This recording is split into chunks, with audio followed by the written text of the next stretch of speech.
بسم اللہ الرحمن الرحیم الحمد للہ رب العالمین والصلاة والسلام علی سید الانبیاء۔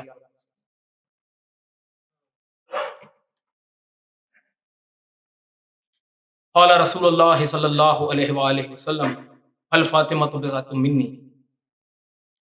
سب سے پہلے تو یہاں پہ تشریف فرما تمام معزز حضرات السلام علیکم ورحمۃ اللہ وبرکاتہ۔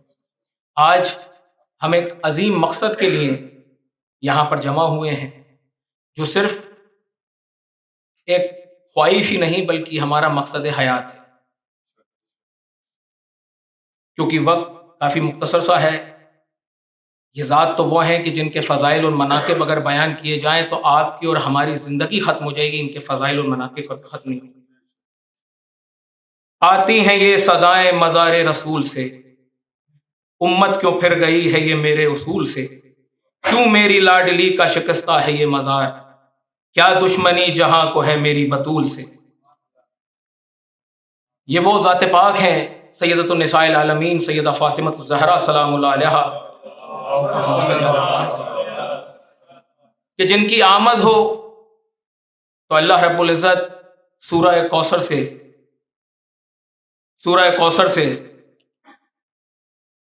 کوثر نزول فرمائے، اور جن کی طہارت کا ذکر ہو تو آیا تطہیر کا نزول ہو۔ آپ کا ایک لقب ہے حجاب اللہ، کئی سارے ترجمے لوگوں نے کیے، کئی سارے نظریات ہیں۔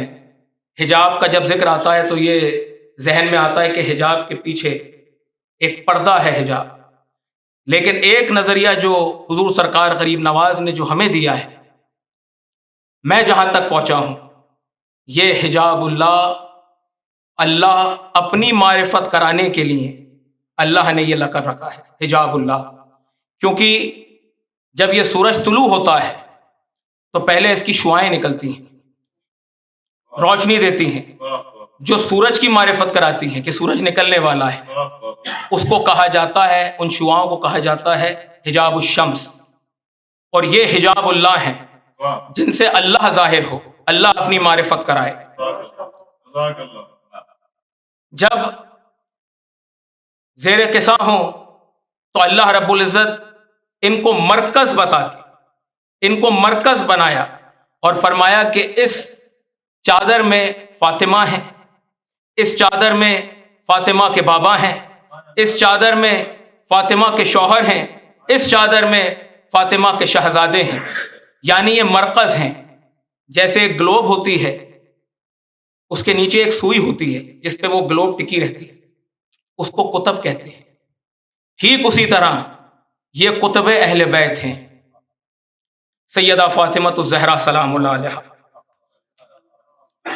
لہٰذا وقت کی کمی ہے، اس لیے میں اس کانفرنس کے ذریعے یہی میسج دینا چاہتا ہوں کہ تمام خانقاہیں، تمام دربار، جتنی بارگاہیں ہیں پورے بر صغیر میں، ہر جگہ سے یہ آواز بلند ہونی چاہیے سیدہ فاطمہ الزہرا سلام اللہ علیہا، جن کے صدقے میں سلطان الہند غریب نواز ہیں، جن کے صدقے میں وارث پاک ہیں۔ آج ان کی اولادوں کے، ان کے غلاموں کے روزے مزارات بہت ہی عالی شان بنے ہوئے ہیں، اور آپ کی دادی، آپ کی آقازادی سیدہ فاطمہ الزہرا سلام اللہ علیہا کا روزہ ایسی شکستہ حالت میں ہے کہ وہاں پر کوئی چراغ جلانے والا بھی موجود نہیں ہے۔ تو لہٰذا جنت البقیع میں سیدہ فاطمہ الزہرا سلام اللہ علیہا، ساتھ ہی میں امام حسن مجتبیٰ علیہ الصلاۃ والسلام، امام زین العابدین علیہ الصلاۃ والسلام، امام محمد باقر علیہ الصلاۃ والسلام، امام جعفر صادق علیہ الصلاۃ والسلام، اور ساتھ ہی میں تمام اصحاب رسول صلی اللہ علیہ وآلہ وسلم کے جو روزے ہیں ان کی تعمیر ہونی چاہیے۔ میں آپ لوگوں سے اجازت چاہوں گا اپنے کچھ شعروں کے ساتھ۔ مصطفیٰ سے عشق اور دامان زہرا چھوڑ کر، مصطفیٰ سے عشق اور دامان زہرا چھوڑ کر، یہ نمازیں وہ ہیں جو پڑھتے ہو سجدہ چھوڑ کر، یہ نمازیں وہ ہیں جو پڑھتے ہو سجدہ چھوڑ کر، در بدر بھٹکو گے ذلت ہی ملے گی ہر طرف، فاطمہ زہرا کے بچوں کا وسیلہ چھوڑ کر۔